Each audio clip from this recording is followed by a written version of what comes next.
Hello, today I'm here to give you my thoughts on the first ever Marvel Superheroes collectible minifigure series from LEGO. These are sold as blind bags, like the regular collectible minifigure series that they've been doing for years now. You can buy them one at a time or 6 at a time. I'm going to go through the entire series and then give you my summary. I can pretty much start from anywhere in this series, so I'm going to start with one of my favorites, which is this Scarlet Witch from Wandavision, or Wanda Maximoff herself. I really appreciate the red Power Blast pieces and the dual molded arms, although the arm on her right arm, so this one over here, is not quite perfect if you just look at the front of it, but the print on that torso is fantastic, and it really continues well. The print continues well into the hip and down into the leg pieces. So that's just all good stuff. I like the specialized hair piece as well, and that face is good. Interestingly, this cape is a version that has just a single hole in it, so it doesn't bunch up. Well, theoretically, it doesn't bunch up as much underneath the neck, but in this particular case here with that hair piece, I have had trouble with it bunching up in odd ways, and even though I've tried to leave space, I've tried to tighten that up, but still, yeah, it's not perfect, but I think this is a better way to go in the future, just in general for LEGO, with these cape pieces to reduce the frustration of using them. There's the alternate hair piece, and yeah, I've got this on the posing piece down there because that does come with every single one of these characters. They started doing that with the DC series, and they've continued it here, and it's great. And I hope that they will continue to do that ever more because those are fantastic pieces. They give you the jumper and then also the angled clear piece there, which is great. This is the alternate face, which is not the most useful to me for a full Red Witch getup, but look at that torso print on the back. Again, excellent.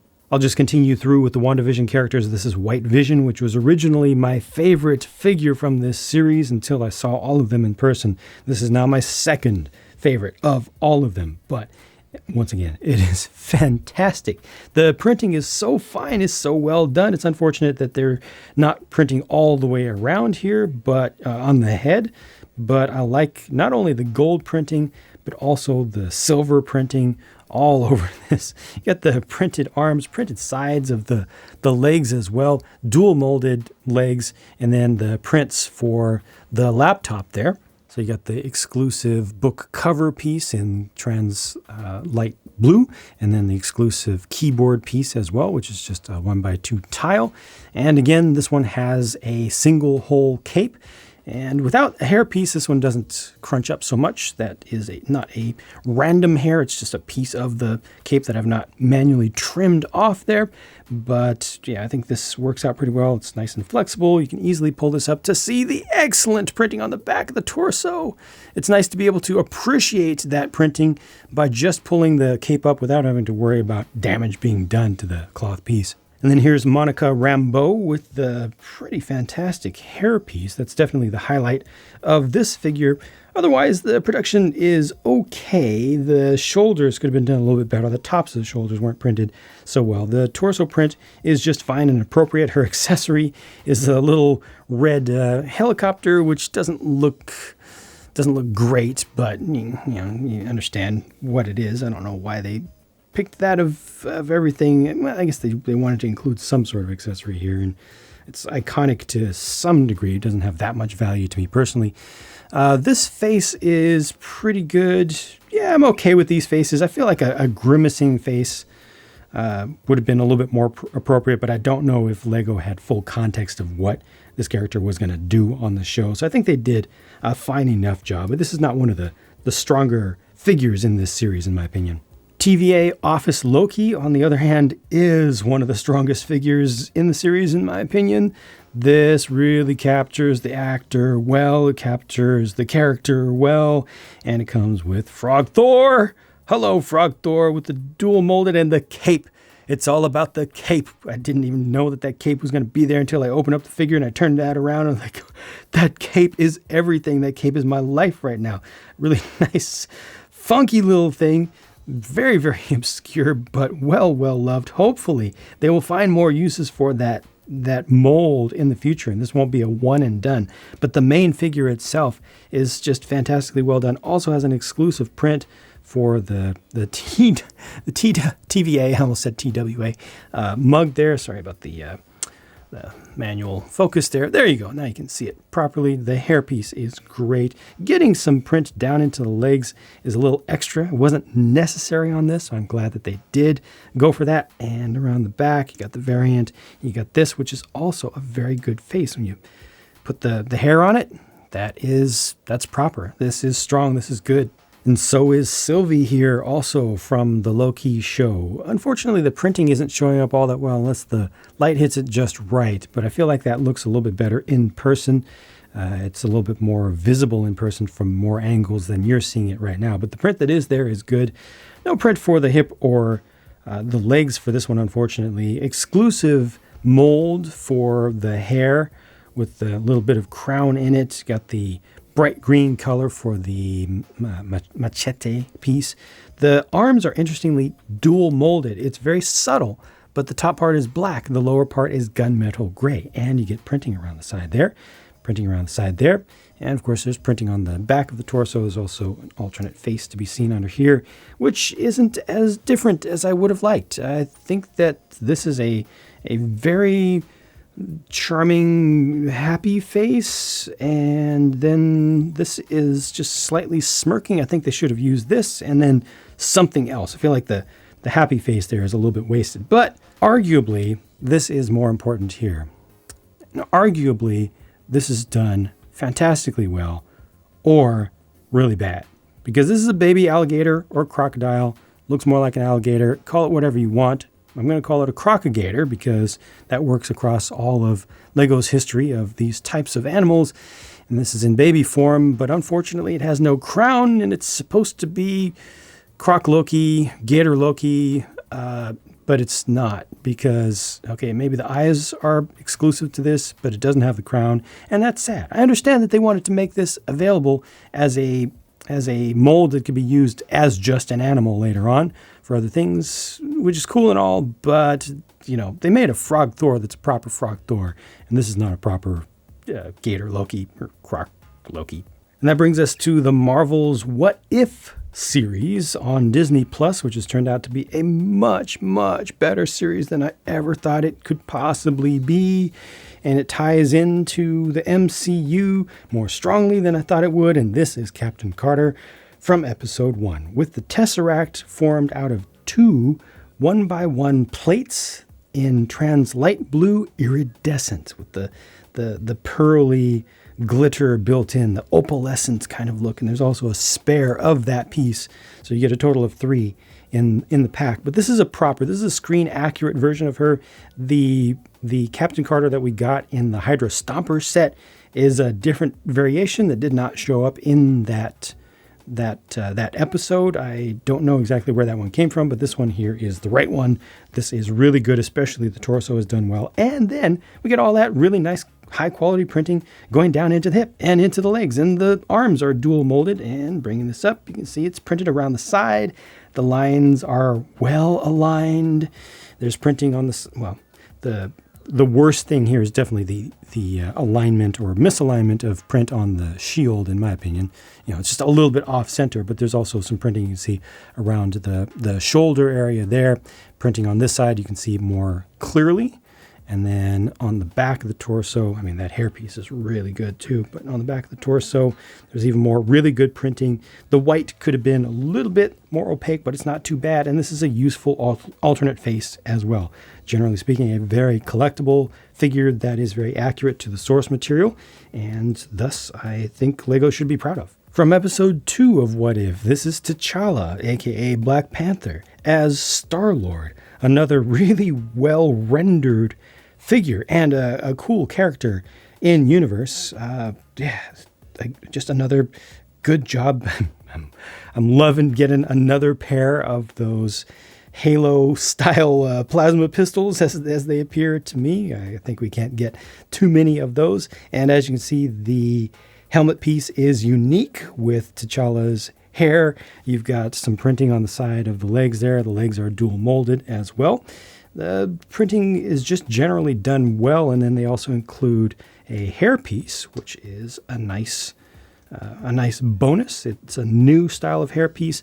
Unfortunately, there's no alternate expression on this. They totally could have done an alternate face, but instead they have just one it's okay, but I might be a little bit spoiled. I expect to have two. I think this could have used two, but the hairpiece being included is good, and getting a new hairpiece rather than just a reused one like the one from Finn or something is appropriate, and provides more options for folks who want to do custom stuff. And I'm sure that mold will be used in the future and in different colors as well in the future in other series.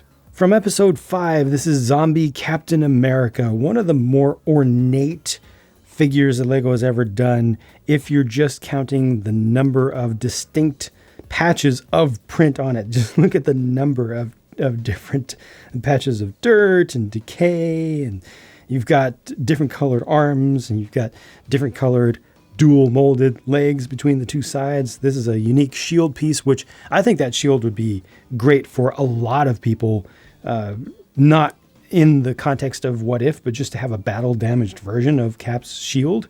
Notice that the headgear piece is also printed exclusively for this variation, around both sides and around the front. Again, just tons and tons of detail here, including on the back of the head. There is not an alternate expression, but instead they have a little suggestion of some decay, some pock marks on it and stuff. And there's also more printing on the side of the arm over here. I'll move the shield out of the way. There's the rest of the face print, which is successfully Lego-ified, and then there's the rest of the arm printing there. The arm printing for the light aqua could have been a little bit more opaque, I think. Could have been a little bit more bright. Otherwise, another well-done fig. Continuing with episode 5, this is Peter Parker Spider-Man with the Cloak of Levitation from Doctor Strange. No spoilers are required here. It's just how it's set up for this character. It is accurate. I did not go back and look at the suit, the Spidey suit for that episode too closely to see if everything matched here, but the designs are really nice. You got the dual molded legs also printed, so that's a little bit more deluxe than the average that we get. Some people don't like the design of the eyes here. I think they're designed to show a little bit more depth than standard. The printing for the arms is not as bad as it's been this past year. It's a little bit brighter with the red, but could have been more opaque yet. The printing going around the sides of the legs is very good and lines up well. The cape is done with two pieces, so there's one piece for the collar and one for the main cloak. Here's how that looks with the cloth pieces removed. Pretty good printing around the back, but again, could have been a little bit more opaque with the printing for the red in particular. I think the blue is successful for blue being printed on red. I think that works out just fine, but they need to continue to work on the red. The silver is really nice in there. I like that. And the set comes with the web piece, which has the bar extensions on it, or molding. It's molded in, and that's useful for attaching all sorts of things. And more importantly, this comes with a whole alternate head piece and a hair piece together. So you can do that, or you can also leave the cloak on if you want, which is also appropriate, is canonically, if you will, appropriate. And that hair piece looks pretty dang good and is pretty right for this character and this form of this character, with also an alternate face, which is very useful. It's offset a little bit here to one side, but that doesn't bother me because you can line it up properly. If I can just get the hair on there, I just wanted to show you what that face looks like with the hair on it. Yes, that is good. Here's yet another What If figure. So this series got quite a lot of What If love, for good reason, I would say. This is Gamora as Thanos. Well, not literally Thanos, but taking up Thanos' mantle instead in an alternate timeline, alternate reality, alternate universe sort of thing. Wow, there's a lot going on with this. I almost feel like there's too much going on with the arms there, but I shouldn't complain. Because it could have been too little instead. They did more than they needed to here. But dual molded arms with printing. The gold is good. The body gets gold printing in addition to the plastic itself being the pearl gold color. And then the hair piece gets two color applications. They got the hot pink, the dark pink, and then the dark magenta printed on there. And then the face print is very nice. Well done. Got the double butter knife, the giant double butter knife there. And looking around the back, more great torso printing and a useful alternate face. You don't want to see At least I don't want to see really, really extreme standard expressions for Gamora. I think that this one is good, and I think this one is good. They didn't go too far with it. There's some subtlety there, and I think that is right. I think that's the right way to go. Let me also show how this looks framed up by the hair, just for the sake of reference. And the prints all around are well done. I just have a little bit of trouble personally looking at that. It's just a little bit. It's probably the best they could have done too. Could have been much worse, but it's just a little bit weird looking to me. The rest is great.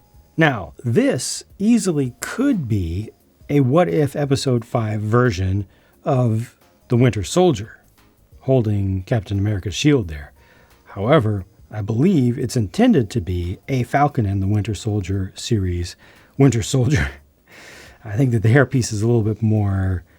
it's just a little bit more appropriate, though the face looks more like the What If version. This could easily be dropped in as a What If version of him, but I think it's supposed to go with the Falcon and Winter Soldier, so they're not using too many slots in this series for What If. The printing for the arm here is the best they have done. It follows around the edges well enough that you can just imagine it going all the way around. You can see a little bit of stubble coming through coming around the hair from the alternate expression. I guess I could change that. Shift that just a little bit so it's a little bit more balanced, but now it's a little bit offset here because the face print on the back, the face print on the other side is not lined up perfectly. This is not a super strong figure to me. It's one of the more plain ones in this series, not to say that it's inaccurate or anything. It just doesn't have pop, I think it's right. I think it's good to have it. I think a lot of people will enjoy it. I would like to see a longer hair version, a winter hair winter hair. Wow. Yes. A winter hair version of Winter Soldier. Just a proper one. This is the more cleaned up look for the hair, but then still has some pretty heavy stubble on it. But overall, I think this figure is done well, and that alternate face is a good one for the character. And finally, did I save the best for last? In my opinion, I did, but that's just one person's opinion. This is Falcon from Falcon and the Winter Soldier, after he took up the mantle of Captain America. Wow. Just wow. There's a lot. There's a lot here. There's a lot of printing, a lot of very fine printing. Now, I will say just across the board, I think that all the printing on the torso that is intended to be white is too pale. It's too thin. It's looking like a light blue, a very pale blue. Compare that to the shoulder. Right, that's how bright that should be. Compare it to the white balaclava. It should be that bright. They can get there. They can do it. But other than that, I don't have any complaints about this. Other than that, no complaints. There's just so much work was done, including with the new mold for the hair and the new mold for the main wing piece, which itself is printed, and the wing tips are also printed. They're mirrored here from side to side, but they're printed on both sides. All that stuff is printed on both sides, and then you also have the print for Red Wing there, which interestingly has no red on it whatsoever. Sorry, I missed the focus point there, but there we go. But yeah, that's a separate piece, one of those corner tile pieces, 45-degree corner tile pieces, 2x2. You can remove that and use it separately if you want to pose that up independently. Print around the back of the head there as well. Let me take some stuff off, or everything, I guess, just so you can see all the prints, how they wrap around a little bit better, and also see how this looks from the side there. Yeah, I think the print on the legs for the white is a little bit better than what we see on the torso there, but again, around the back of the torso, needed a little bit more opacity. It's very obvious when you look at the reference of what it's supposed to look like, but otherwise, yeah, really nice work on this figure. A lot of work on this figure. It's a valuable one, I would say. Overall, this to me is one of the strongest collectible minifigure series that LEGO has ever done. Personal opinion. I also feel like it's one of the strongest collections of minifigs in a series or in a theme that they've ever had on the market at once. There's just so much work that went into each of these, so much production work. I feel like they are trying to make it feel like one of these packets is worth $5 US. Finally, they've been a little bit slow about that. They just simply raised the price some years ago from $3 to to $4, and then they went from $4 to $5. You could still get some for $4 from some places. It's now $5 across the board. That still feels like a lot, but at least we're getting more now. The quality has increased. Number of accessories on average, it has increased. This is good. This is good movement. Another thing that's really interesting that they've done with this series, starting with this series, it feels very consumer positive, consumer friendly, is the introduction of these boxes you can buy of 6 of the things. And I didn't realize this at first, but these are not randomized. So with every box, you get 6 unique figures. No box is going to have 2 of the same figure. Not only that, but there are only 2 types of boxes. So if you get the right 2 boxes, you have a full set just like that. No needing to stand there doing like this for an hour. No need to pay somebody else to do that. You know, it's a good thing. The bad thing about it is that these don't appear to have any unique markings on them. There's a marking on the tape, but that just matches what's shown on the back here. It's a stamp. I haven't been able to see anything externally that lets you know which version of box that you're getting, so you have to go by weight. I don't know if Lego itself tries to give anybody who orders 2 boxes, the 2 different ones. There's no guarantee though, but at least you can get closer. So if you buy 1 box, you're not going to get any duplicates, and hopefully the community can find out the way to get the trick to make sure that if you want a full series, you can just buy it. No more tricks, no more, well, other than that one, no more annoyance. I feel like they're moving in a good direction across the board. I'm really happy with this. I gave you some of my thoughts along the way of some things that I think could have been done better, but just generally speaking, this is good. This is positive. I like it. I'm very, very happy. Let me know your thoughts in the comments, and I'll talk to you again soon. Thanks for watching.